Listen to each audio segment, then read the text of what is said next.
Hi everybody, welcome back to my channel, and if you're new, hello, my name is Gabby and welcome. If you've never been here before, never watched any of my videos, have no idea what I do, I cover true crime cases, and all the cases that I cover are a little bit older. They're all basically 20 years or older, so if that's something that you might be interested in, maybe go down below, click the subscribe button, and also make sure to turn on the post notifications to be notified every time that I upload. If you are new to my channel and you weren't here last year or any of the years prior, every single year at the end of the year for the last 4 months, I have a different theme for every month, and September is always Solved September. This doesn't mean that I'm only covering cases that were completely solved. There was a trial, there was a verdict, and somebody's spending time behind bars for the crime. This also includes cases that have had huge updates in them, which applies to today's case. If you have not seen my original video on the Martin family case or are not familiar with the case in general, I will have that original video linked down below in the description of today's video, which I do recommend you watch before watching this one. Because I'm going to be completely honest with you, I saw today's update online. It came up on my newsfeed on Facebook at about 2 o'clock in the morning, and my jaw hit the floor. Before we get into the update, this video is sponsored, and it is sponsored by Factor. Factor is owned by HelloFresh, a popular name many of us already know and enjoy. I like switching between the two, much like I do with Green Chef. Still, Factor has its own unique appeal. It's a meal prep subscription service that promises always fresh, never frozen meals, delivering restaurant-quality dishes right to your door each week. Factor takes the stress out of meal planning. No more grocery runs, prep work, or cooking burnout. Instead, you get chef-crafted, dietitian-approved meals that only take 2 minutes in the microwave. It can be difficult to juggle everything that life throws at you and then also make time to incorporate more nutritional meals into your daily routine. Now, just recently, they have an expanded menu of over double the size. There's currently over 80 rotating weekly meals. They also now have 2 times more high-protein meals. Their filet mignon, though, will forever be my favorite. If you want to check out Factor yourself, you can head to factor75.com or click the link below and use code GABULOSISFB50 to get 50% off plus free breakfast for 1 whole year. That's code GABULOSISFB50 at factor75.com to get 50% off plus free breakfast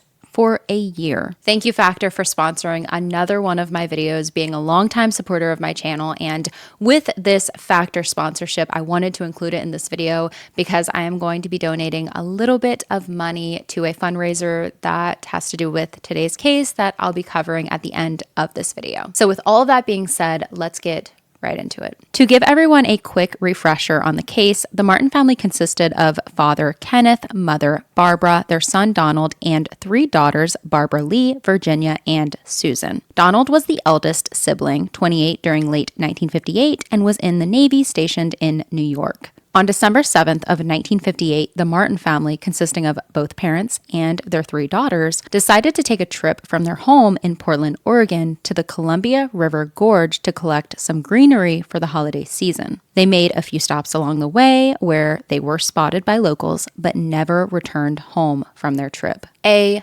huge search ensued. Many theories arose in the first few months, primarily the first few months of this case, even one that some still believe today, which is that the eldest child, their son Donald, had something to do with what happened. In early May of 1959, Virginia and Susan's remains were located and recovered in the Dalles. Their cause of death was listed as drowning, but one technician stated that he thought he saw bullet wounds. This, though, was eventually and quite quickly dismissed. They were cremated, and unfortunately, their remains, which this is a very odd part of this case, were not claimed by any family members until a decade after they were found. This means that not even their older brother, Donald, took the time out of his life to go recover the ashes of his 2 sisters. Still, though, at the end of it, people wondered where the other 3 Martin family members were and where was their vehicle. An entire vehicle and 3 family members were still missing. It was believed, though, by most that they were at the bottom of the Columbia River. In my last video, we left off with diver Archer Mayo's discovery of a submerged vehicle in the Columbia River near Cascade Locks, Oregon in late 2024. On March 7th, 2025, formal recovery efforts began at the site. Specialized teams managed to retrieve several critical components from the riverbed, including the vehicle's chassis, engine, and rear axle, all corroded, very heavily corroded, and encrusted after decades underwater. These parts were then transported to the Oregon State Crime Lab, where forensic experts conducted a detailed examination. Archer was positive that this had to be the Martins family station wagon.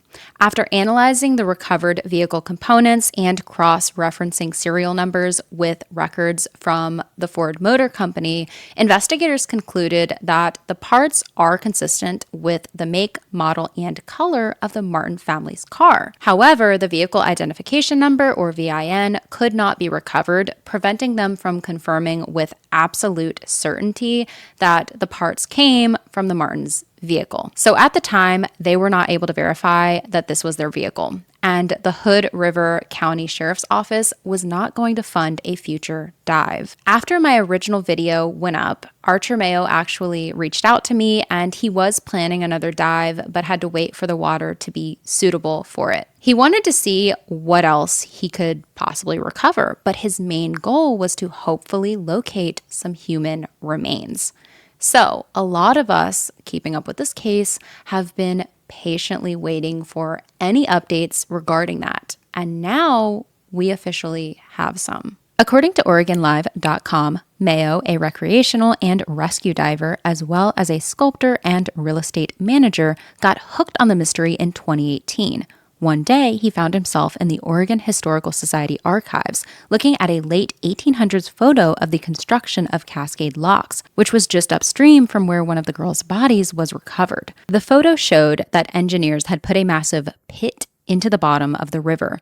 That, Mayo surmised, had to be where the car ended up, because the pit likely would have pulled in anything heavy flowing over it. And the pit was just downstream from a parking lot, where a driver unfamiliar with the lot could have easily made a wrong turn and tumbled into the water. Mayo was right. The main dive back in March did not go as planned because Archer and the crew were unable to retrieve the car's main body from the river.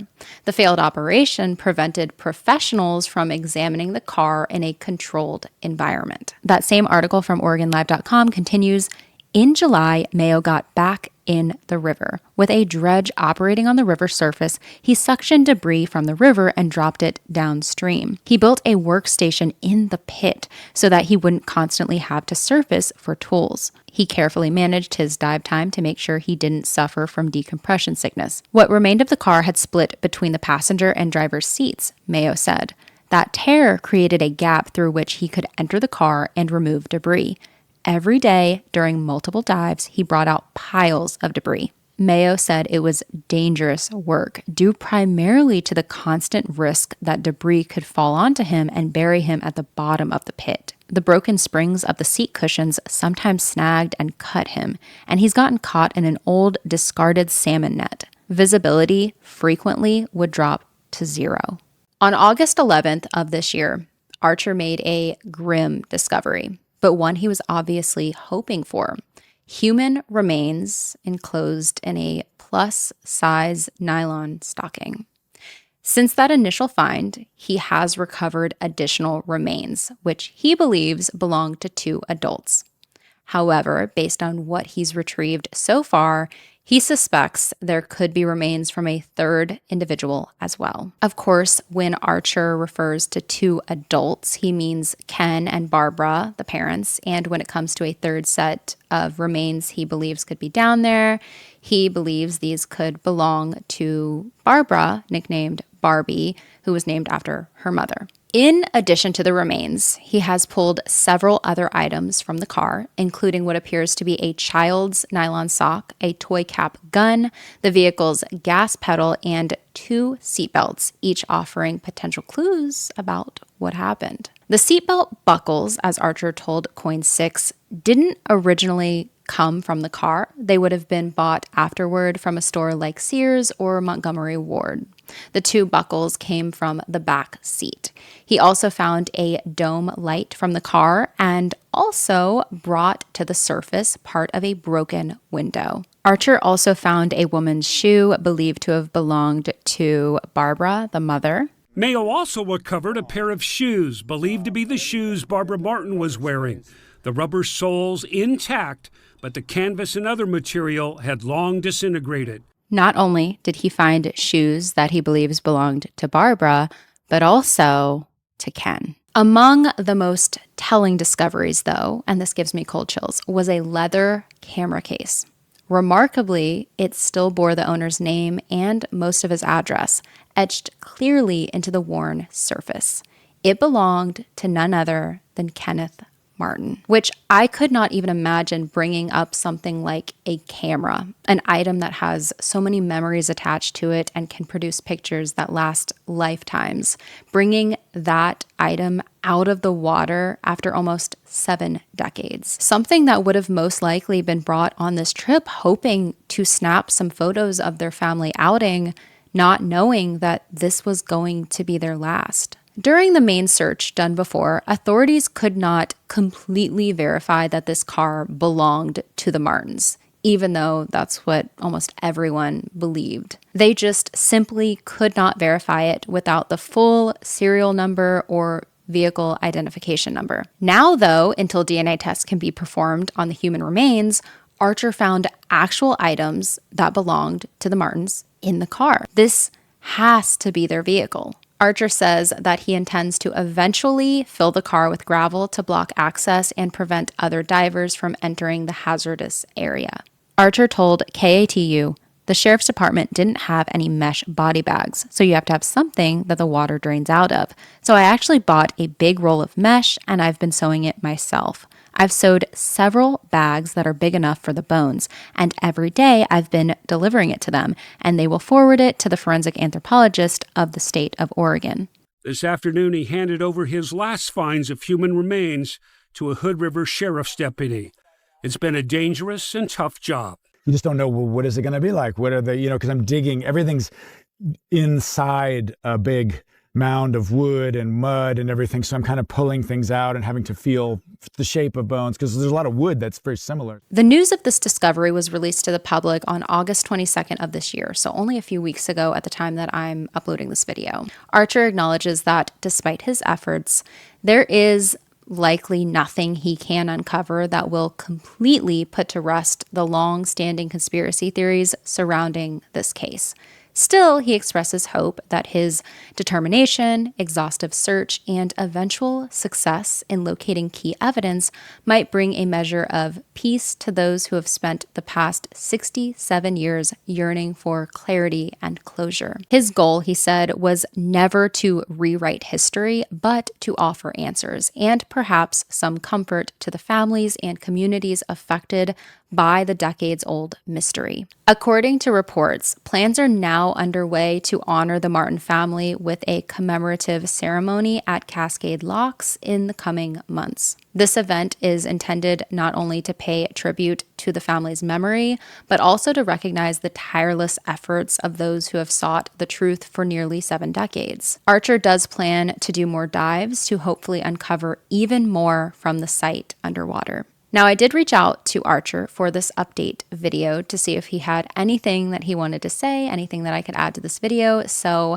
I'm going to include that clip right now. Hey, Gabrielle. Hey, just wanted to give you a quick update. So today is Monday, I think the 25th, and yeah, it's one of the last big diving days. There's a little more remains, I think, that I'd like to get. I have some suspicions where part of Ken's body might be that I haven't gotten to yet. And yeah, we've gotten some great artifacts that I was really hoping for, which is the camera. And I'd love to, will for sure share with you if there's pictures on that camera. I've been talking to the police about some strategies for getting that film developed, and I'd love to talk to you more about some of the toys and some of the things I found, seatbelts, etc. Lots of stuff about this case. So I just really appreciate the attention you brought to this case. Yeah, looking forward to more clarity of what happened and more resolution. All right, guys, have a great day and keep on listening. Bye. I want to thank you, Archer, for originally reaching out to me, talking with me a little bit, and sending me over a clip for today's video, although you are obviously very busy. As you can tell by the clip, he is still actively diving and trying to discover even more. When it comes to the film, there are many factors that go into possibly developing film from an old camera that's been submerged in water. Cascade Locks is freshwater, it's not salt water, so the chances are higher. But the main thing that we have to remember is that this camera has been down there decades, not days or weeks. Realistically, it's very unlikely that a full, beautiful snapshot is going to be developed, but crazier things have happened. I mean, I'm just hoping that anything can be developed, even just a corner of a picture. Even if nothing is developed from the film, to think that this film, although it's washed away and faded, could have once had some images from their last trip, it's quite spine-chilling. I've said this before, and I'll say it again, that sometimes these cold cases need just one person who cares and refuses to give up on finding answers. These cases, often long forgotten or dismissed as unsolvable, don't need a miracle most of the time. They just need persistence. They need someone who makes it a goal in their life to find out more answers, no matter how old the case is. A lot of the time, especially in recent years, it can take one single person with a set of skills to uncover the truth. I mean, when you think about it, there's been moms sitting behind their computer desk while their kids are at school who become obsessed with a case and end up identifying a solid suspect. There's been college kids who have a knack for genealogy work and they end up identifying a John or Jane Doe. In this case, we have a talented diver who couldn't stop thinking about a disappearance from the late 1950s. I think that Archer is doing absolutely incredible work, and I can't wait to see what else he does. If you want to learn a little bit more when it comes to Archer, his work, and his dedication to this case, you can head over to martinmystery.com. Also, if you want to help fund some of Archer's future dives, because these dives do get kind of pricey, he does have a GoFundMe page set up, and I will have that linked down below in the description of today's video. This fundraiser helps cover the cost of things like safety assistance, compressed air, and diving gear. I'm thoroughly excited to hear what all of you have to say about this one. I'm sure many of you have already heard of this update, but I know that some of my viewers may not have Facebook or Instagram or follow pages that do cover recent news like this. So for that reason, I do try to keep everyone very updated when there are new developments in cases that I've previously covered. I want to thank you all for taking a little bit of time out of your day to hear about this update, and I do not believe that this is going to be my last time here on my channel talking about the Martin family case. We, of course, have future updates to look forward to, like them hopefully going through with DNA testing and verifying that the remains found do belong to members of this family. I do hope that at the end of the day, as many remains as possible from that car can be brought to the surface and given finally a proper burial. If there are any other cases that you possibly want me to cover here on my channel, make sure to send those requests over to gabulosiscaserequests@gmail.com. Remember that September is Solved September. I cover cases that are solved or have huge updates in them. October is Oldies October. I cover very vintage cases. November is No Trace November, where I cover cases of missing people. And December is Docember, where I cover cases of John and Jane Does, both identified and still unidentified. Make sure to send over those requests. I hope you all have an amazing rest of your day. Wherever you are, stay safe like always, and I will hopefully see you in the next one.